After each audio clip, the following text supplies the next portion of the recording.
अस्सलाम वालेकुम class, this is teacher अफसा Khan.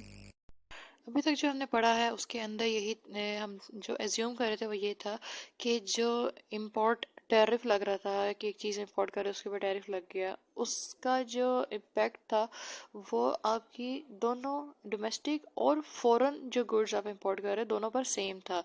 यानी कि दोनों गुड्स एक दूसरे के जैसी थी, होमोजेनस थी, एक जैसी थी। और जिस वक्त टैरिफ लगा तो जिस वक्त प्राइस हाई हुई तो सिर्फ फॉरेन प्रोड्यूसर्स के लिए जिसकी चीज़ें हम इंपोर्ट कर रहे हैं उनके लिए प्राइस हाई नहीं होती, डोमेस्टिक प्रोड्यूसर जो है उनके लिए भी प्राइस हाई हो जाती है। तो कंज्यूमर जो है वो इनडिफरेंट होता है कि उन्हें डोमेस्टिक चीज़ लेनी है या फॉरेन चीज़ लेनी है, क्योंकि दोनों सेम है, मिलती जुलती हैं या होमोजनस है। लेकिन अब हम पढ़ना है the impact of protection in a market with non homogeneous goods. ऐसी मार्केट जिसमें जो इंपोर्ट आप कर रहे हो और जो आपके मुल्क के अंदर प्रोड्यूस हो रही है गुड, वो एक जैसी नहीं है बल्कि डिफरेंट है। तो टैरिफ लगे ना लगे उससे पहले ही एक हद तक सब्स्टिट्यूशन मौजूद होता है डोमेस्टिक और फॉरेन गुड्स के लिए। कुछ लोगों को बाहर की चीज़ पसंद आती है तो वो उसको खरीदते हैं, कुछ को डोमेस्टिकली प्रोड्यूस चीज़ पसंद होती है वो उसको देखते हैं। और ये वो सूरत होती है जिस वक्त सेम नहीं होती वो चीज़ें जो डोमेस्टिकली और फॉरेन मुल्क में प्रोड्यूस की जा रही हैं। अब इसके लिए जब आप टैरिफ का इफेक्ट देखोगे तो आपको दो मार्केट को एनालिसिस करना पड़ेगा।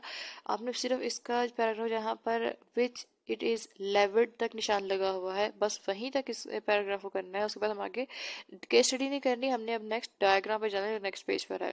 तो वो कह रहे हैं कि हमें दो मार्केट्स देखनी पड़ेंगी। एक होगी जो कि फॉरेन इंटरनेशनल मार्केट होगी जिसमें हम इंपोर्ट कर रहे हैं, उसके ऊपर अगर टैरिफ लगा रहे हैं तो उसका जो इफेक्ट है वो डोमेस्टिक मार्केट में नहीं होगा। डोमेस्टिक मार्केट का इम्पैक्ट उस वक्त आएगा जिस वक्त टैरिफ लगने के बाद या इंपोर्ट रिस्ट्रिक्शन किसी तरह की लगने के बाद जो फॉरेन प्रोडक्ट थी वो आपके लिए महंगी हो गई, तो लोगों ने उसको छोड़कर डोमेस्टिकली प्रोड्यूस गुड थी उसको ज़्यादा डिमांड करना शुरू कर दिया। तो जिस वक्त आप डोमेस्टिक किसी चीज़ की डिमांड इंक्रीज होती है एक बहुत ज़्यादा, तो जो डोमेस्टिकली प्रोड्यूस गुड थी उसके ऊपर टैरिफ का इफेक्ट नहीं आया था।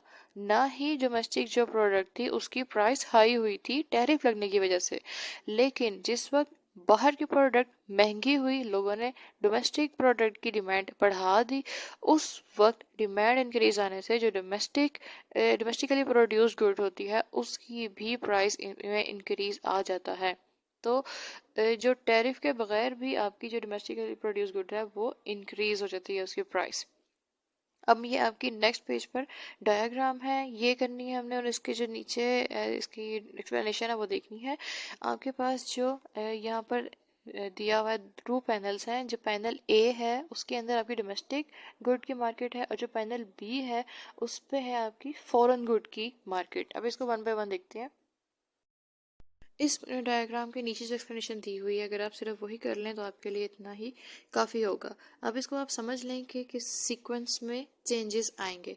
सबसे पहले क्या हुआ कि आपकी जो मार्केट थी फॉरेन मार्केट, या बाहर से जो आप इंपोर्ट कर रहे थे वहाँ पर एक पी वन थी जो इंटरनेशनल प्राइस थी जो पहले के डिटरमिन की हुई थी। अच्छा जी, अब क्या हुआ कि जो टैरिफ लगा तो प्राइस हाई हो गई।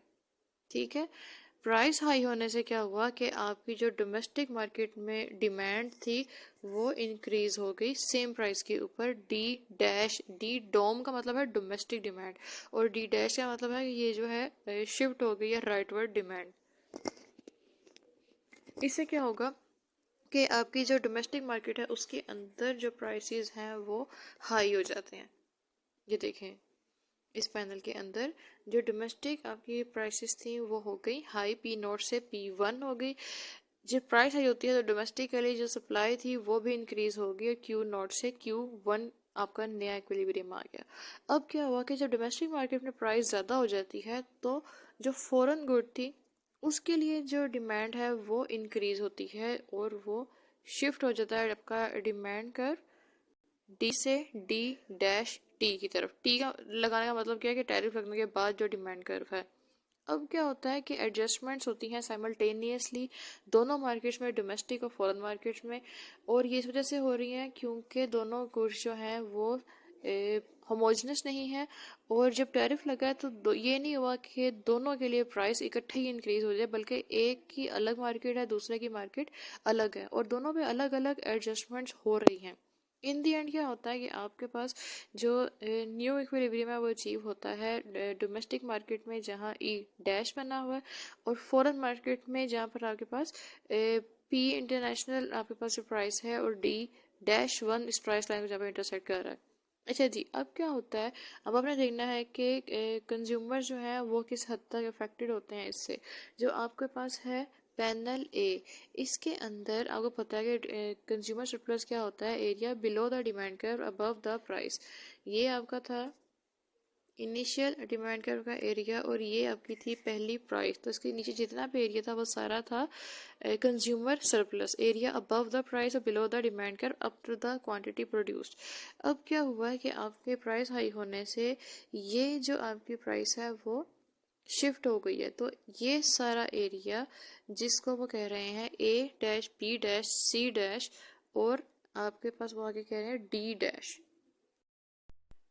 जो एरिया है A dash B dash E dash और डी डैश का, वो है जो कि कंज्यूमर की वेलफेयर का लॉस हो रहा है। और जो फाइनल प्राइस हो रही है डोमेस्टिक मार्केट में वो P1 है, और जो क्वांटिटी है इक्विलिब्रियम वो है Q1। जबकि आपकी जो दूसरी मार्केट है फॉरेन गुड के लिए डोमेस्टिक डिमांड है, वहाँ पर क्या हो रहा है पैनल बी में कि आपके पास जो जितनी क्वांटिटी की रिडक्शन आई थी पहले, क्वांटिटी डिमांडेड में जो रिडक्शन आई थी, अब क्या हुआ है कि चूंकि डोमेस्टिक मार्केट की तरफ चले गए थे, डोमेस्टिकली प्रोड्यूस्ड गुड की डिमांड इंक्रीज हो गई थी। अब क्या हुआ कि उसकी भी प्राइस ज़्यादा हो गई है, तो लोग वापस अपनी इंटरनेशनल जो इंपोर्ट कर रहे थे गुड या फॉरेन गुड थी उसकी डिमांड में थोड़ा सा इंक्रीज लेकर आते हैं, जिसकी वजह से क्या होता है कि जो रिडक्शन पहले हो रही थी Q2 से Q3 की तरफ फॉल कर जानी थी, आपकी क्वांटिटी जो फॉरेन गुड के लिए थी वो सिर्फ Q2 से Q4 तक फॉल करती है, सॉरी Q2 से हाँ Q4 तक फॉल करती है, 3 तक नहीं जाती। तो ये इम्पैक्ट आता है जिस वक्त आपकी गुड्स जो है वो होती हैं नॉन होमोजेनस या एक जैसी नहीं होती, मिलजुलती नहीं होती। सेकेंडली जो फॉरेन गुड है उसके अंदर जो डिक्रीज आता है आपके producer surplus, sorry consumer surplus में जो डिक्रीज आता है वो आप देख लीजिए। यहाँ पर ए जो आपका बी पैनल है उसमें ए बी डी ई के बराबर है, जो कंज्यूमर्स का लॉस होता है क्योंकि वो हायर प्राइस पे कर रहे हैं। सेकेंडली आपने देखना है कि जो टैरिफ लगने पर गवर्नमेंट को रेवेन्यू जनरेट होता है वो आपके पास एरिया है पूरा ए बी डी एफ के बराबर, ठीक है। और आपके पास जो लॉस हो रहा है डेडवेट लॉस है जो कि वो एफ डी ई के बराबर है कंज्यूमर्स का। जब वो कह रहे हैं कि दोनों मार्केट्स में अगर आप लॉसेस देखना चाहते हैं कि कंज्यूमर को कितना नुकसान हो रहा है क्योंकि प्राइसेस दोनों मार्केटों में बढ़ गई है, तो दोनों जगहों पे जो आपका लॉस हो रहा है कंज्यूमर्स को, उसको आप सम कर लें तो आपके पास आ जाएगा कि क्या डिक्रीज आता है कंज्यूमर्स की वेलफेयर में।